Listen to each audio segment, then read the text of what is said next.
100 में से 90% लोग चाहते हैं कि जी उनकी इमेजेस का बैकग्राउंड जो है वो ब्लर आए, या फिर उनकी इमेजेस में सिर्फ एक ऑब्जेक्ट जो है वो इन फोकस हो, बाकी चीज़ें आउट फोकस हो, यानी कि ब्लर इमेजेस हों। और मोस्टली ये इमेजेस पोर्ट्रेट इमेजेस कहलाती हैं। तो वो ये परेशान होती हैं कि जी ये इमेजेस ब्लर किस तरह से होती हैं, क्या ये सॉफ्टवेयर से ब्लर होती हैं? मे भी सॉफ्टवेयर से, मे भी नहीं, यकीनन सॉफ्टवेयर से भी ब्लर होती हैं, लेकिन वो इतना कोई अच्छा रिजल्ट नहीं मिलता कि अगर हम सॉफ्टवेयर से ब्लर करें। फिर वो परेशान होते हैं कि जी क्या ये लेंस से ब्लर होती हैं या ये कैमरे की कोई सेटिंग्स वगैरह होती हैं। अगर आप भी इन्हीं सारी बातों के लिए परेशान हैं तो वीडियो को एंड तक ज़रूर देखिएगा, क्योंकि आज की इस वीडियो में मैं यही बात करूँगा कि जी हम अपनी बैकग्राउंड को किस तरह ब्लर करते हैं, क्या ये लेंस से होता है, इसकी क्या सेटिंग्स होती हैं, क्या मामला होते हैं सारे। तो विदाउट एनी डिले चलते हैं वीडियो की तरफ।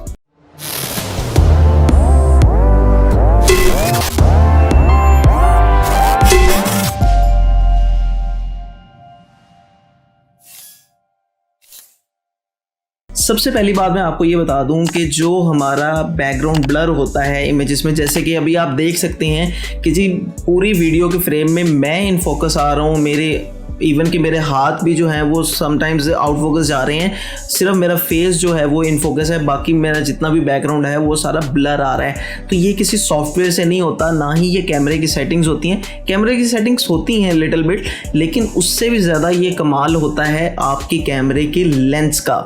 जी हाँ, लेंस का जो है वो इसमें सबसे ज़्यादा कमाल होता है कि लेंस आपका जितना, यानी कि वाइड अपर्चर होगा लेंस का। वाइड अपर्चर से मुराद ये होती है, अपर्चर को हम जाहिर करते हैं एफ स्टॉप से। और अपर्चर क्या काम करता है? अपर्चर आपका काम करता है कि जैसे कि हम कहते हैं कि जी एक रूम है और उस कमरे की एक खिड़की है, और खिड़की में मैं चाहता हूँ कि जी मुझे इतनी ज़्यादा लाइट में से सिर्फ इतनी सी लाइट मिले, तो मैं उस खिड़की को उतना ही ओपन करूँगा, ठीक है? तो मुझे उतनी ही लाइट अपने कैमरे में मिलेगी अपने लेंस के थ्रू। तो अपर्चर भी बेसिकली यही करता है, एक विंडो का काम करता है कि जी हम अपर्चर को जितना ज़्यादा खोलते हैं वो उतनी ही ज़्यादा कैमरे में लाइट इंसर्ट करता है, जितना हम उसे नैरो रखते हैं वो उतनी ही कम लाइट कैमरे में इंसर्ट करता है।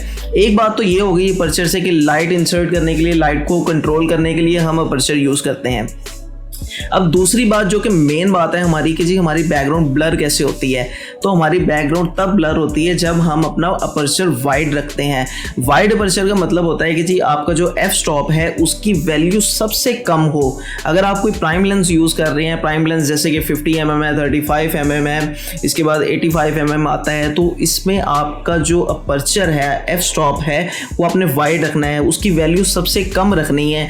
इसमें जो है हमारे पास 0.8 तक के अपर्चर भी लेंस मौजूद हैं, और इसके अलावा 1.2 है, 1.4 है, 1.8 के अपर्चर के लेंस भी हमें एक अच्छा खासा रिजल्ट प्रोवाइड करते हैं।